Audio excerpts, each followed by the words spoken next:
Good morning and welcome to Saturday special of Dr. Laba's Awakening Call. Ignorance is not always a bliss. As a matter of fact, ignorance leads to mental slavery. For example, we are all conversant with the modern economic thought trends. And I remember when I was a student in my graduation days, my economics teacher was talking to me about the class for Adam Smith, Marshall, Hicks. And I said, sir, what Marshall has said and what Adam Smith says was mentioned way back, not only in Vedas, but also by Kautilya in his Arthashastra. I said, no, they were not modern. And I had to quote him the text to tell him, and he had a shock. As a matter of fact, the history of the economic thought begins with paying tribute in West and what the students learn these days to the 4th century before Christ, Greek philosophers Plato and Aristotle. The reality is that the history of the economic thought goes back to Vedas, composed at least a millennium before the writings of Plato and Aristotle. Unfortunately, this was never brought to light. And there has been a general lack of awareness, lack of knowledge, rampant ignorance, willful or contrived, I won't say, but absolutely undesirable. Ignorance about economic thinking that emanated from the ancient Indian text. Most of the people blame this on the foreign invasions and the British rule for scant attention paid to the history of the economic thought. But I'll hold the Indians equally guilty.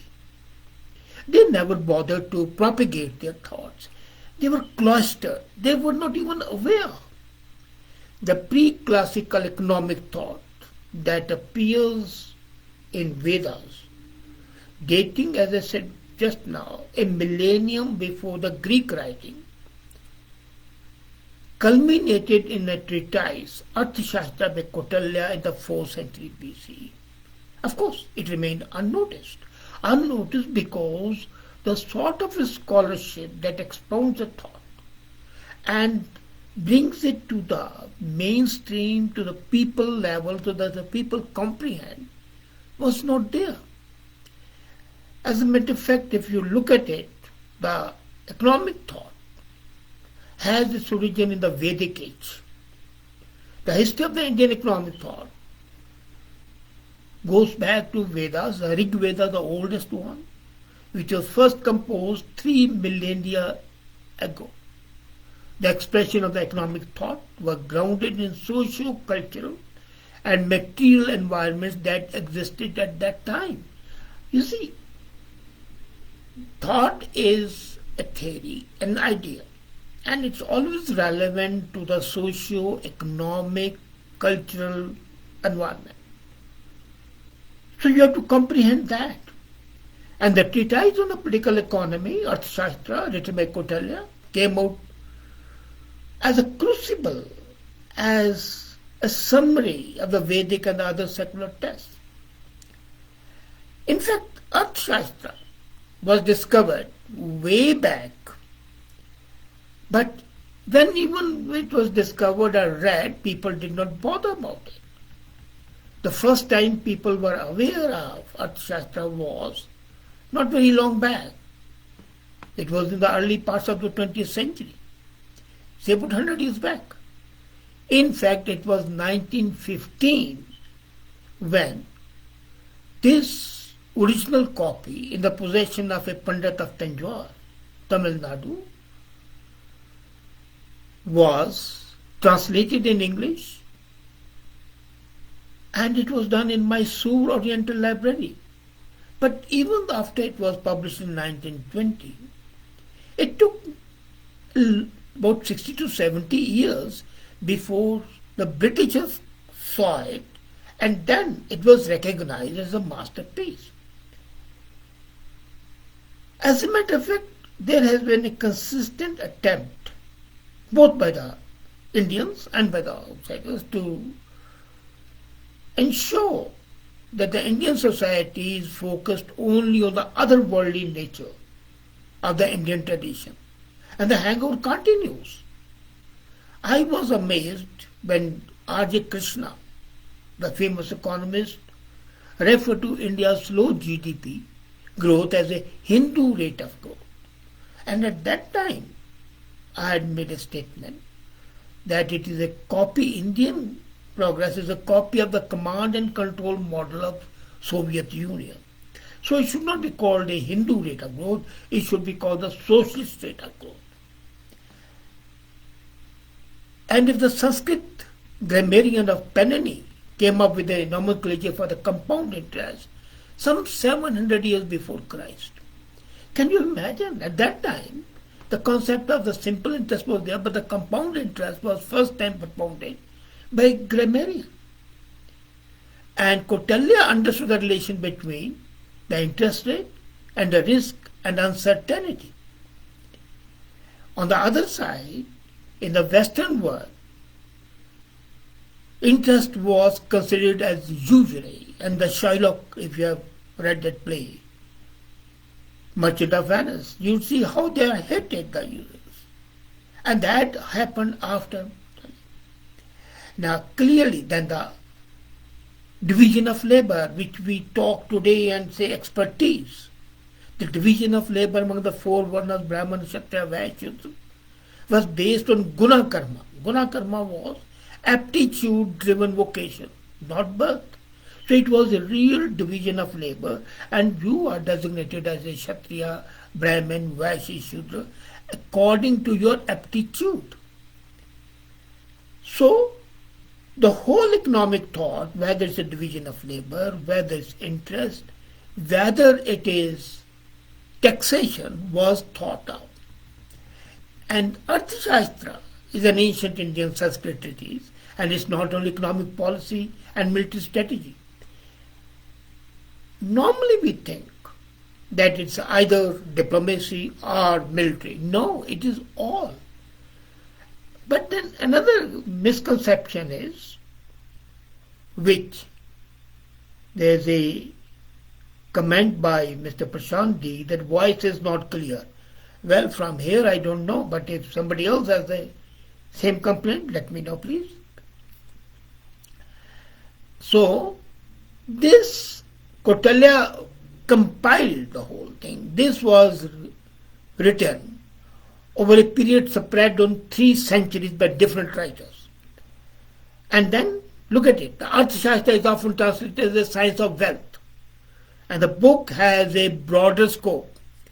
It includes books on nature of government, law, civil, criminal, ethics, economics, market, and trade. Now, market, trade, all that is a part of economics. And it has a detailed exposition of the economic and cultural details on agriculture, mineralogy, mining, and metals.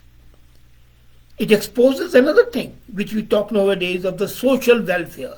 Arthashastra also explores the issue of social welfare, the collective efforts that hold the society together, advising the king that in times and in areas devastated by famine, epidemic, war, he should initiate public projects as creating irrigation waterways, build forts, strategic holdings, and exempt taxes, no taxes.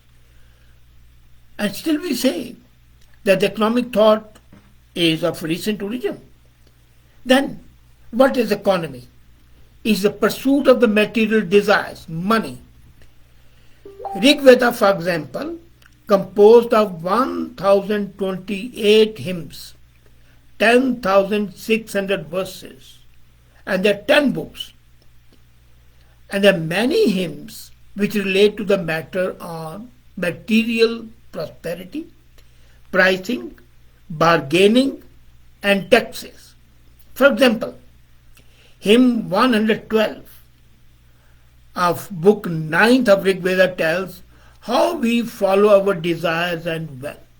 To paraphrase, we all have diverse hopes and plans. We strive for wealth in different ways. We follow our desires like cows follow one another. A frog looks forward to a flood. An arrowsmith seeks someone who will pay him in gold, and so on. Hymn 21 of book 2 of Rig Veda. The author requests Indra to provide the best of riches, capable minds, pleasant weather. Another Vedic prayer called Chamkam. Chamkam is this and that. This seeks repeatedly material objects, happiness, power, knowledge. And then, Panchtantra by Vishnu Sharma, written 200 years before Christ, drives home the importance of money. Then in Mahabharata there is Shanti Parv, book 12, chapter 8, where after Kurukshetra war has been won, Arjun forcefully counsels Yudhishthira to occupy the throne because he should do something good. A mendicant cannot help people, but a king can. He that has wealth has kinsmen.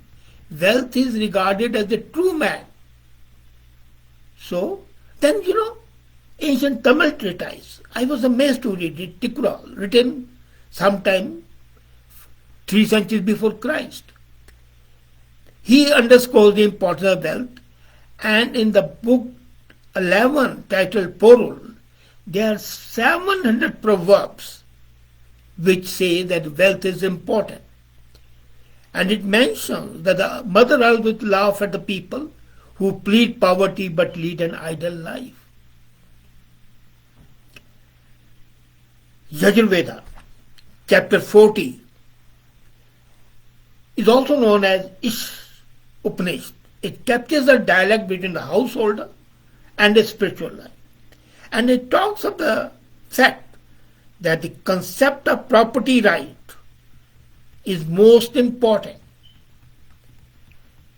And then, market failure and charity comes in there.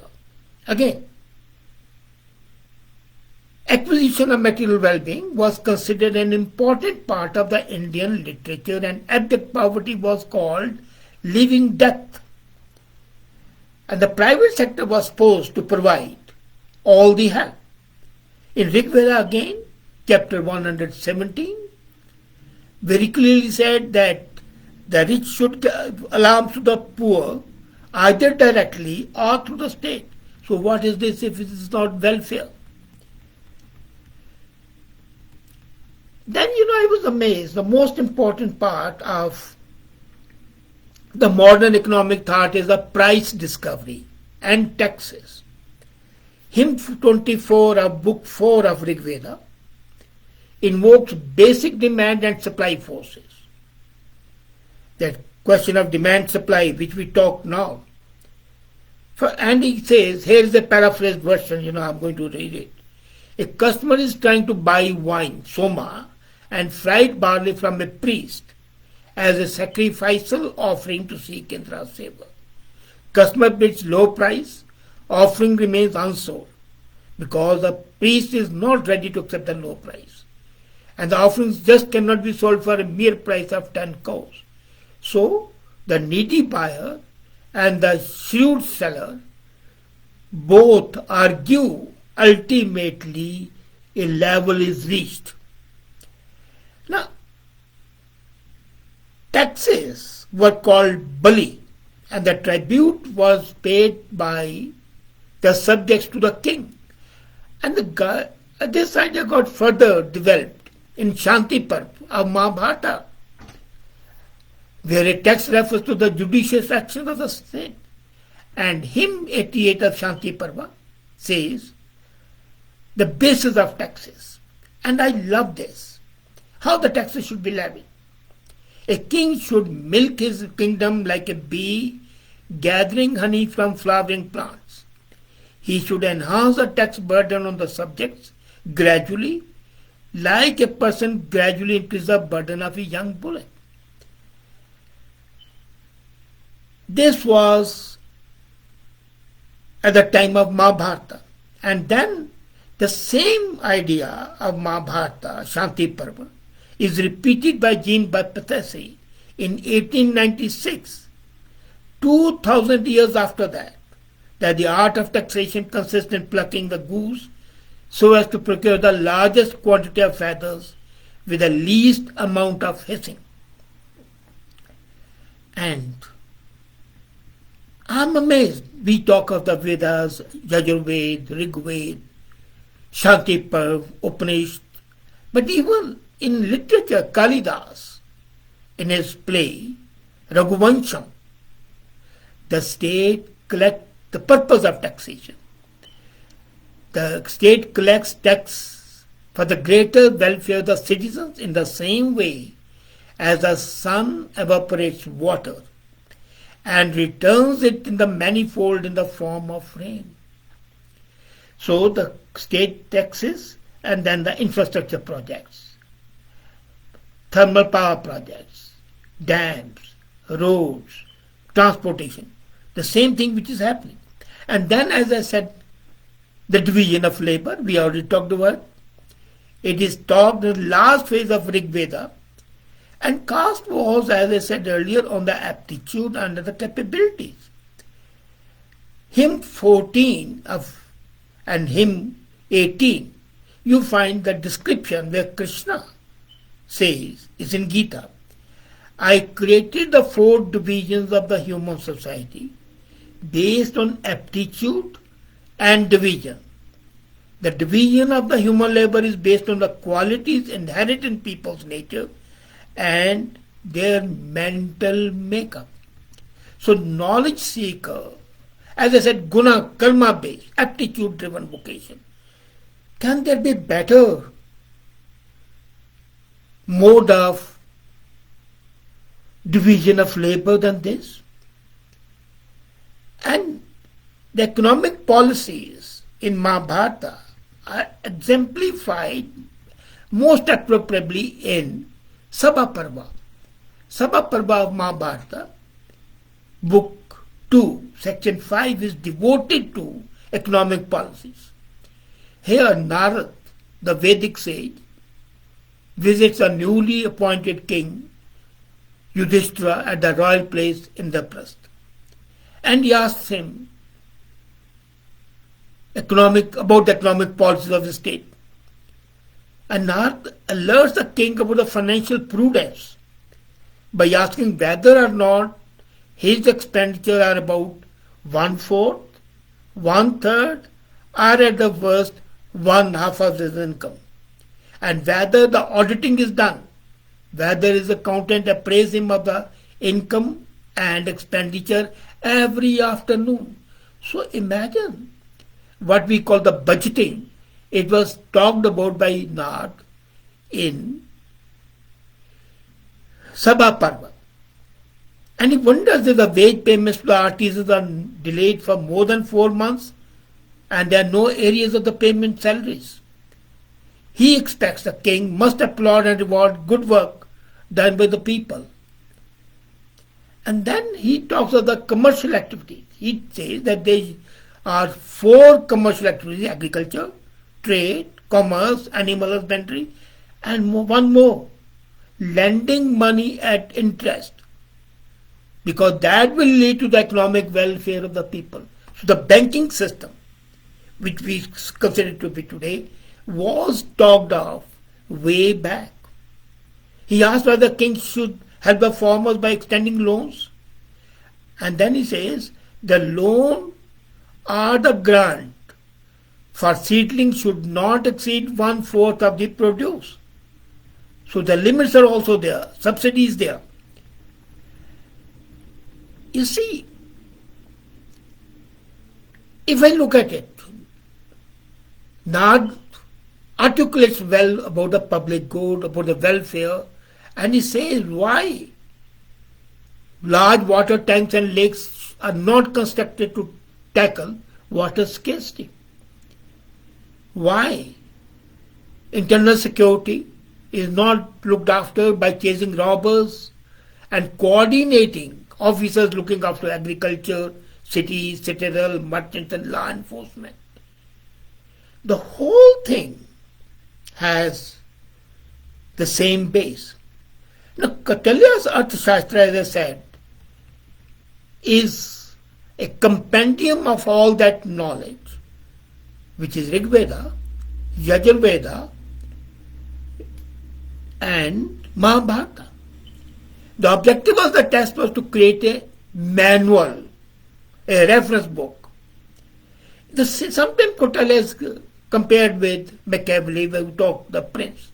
But don't forget, Machiavelli came a millennium after Kautilya, and his advice was solely to help the ruler for the smooth continuance of authority, while Kautilya was more concerned with administration, especially for economic matters and diplomacy.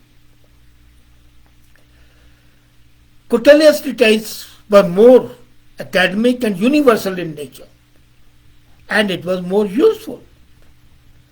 There have been a variety of ways which economics has been defined. The modern definition of economics, now I'm coming to that, by Lionel Robbins, is a science which studies human behavior and relationship between ends and scarce means. This was exactly what Kautilya says in Arthashastra when he says that economic decisions have to be taken considering the availability of funds and the ends are unlimited. And then when Marshall says that study of mankind in the ordinary business of life, individual and social action, this is again a repeat of the book 4 of Kautilya's Arthashastra. So the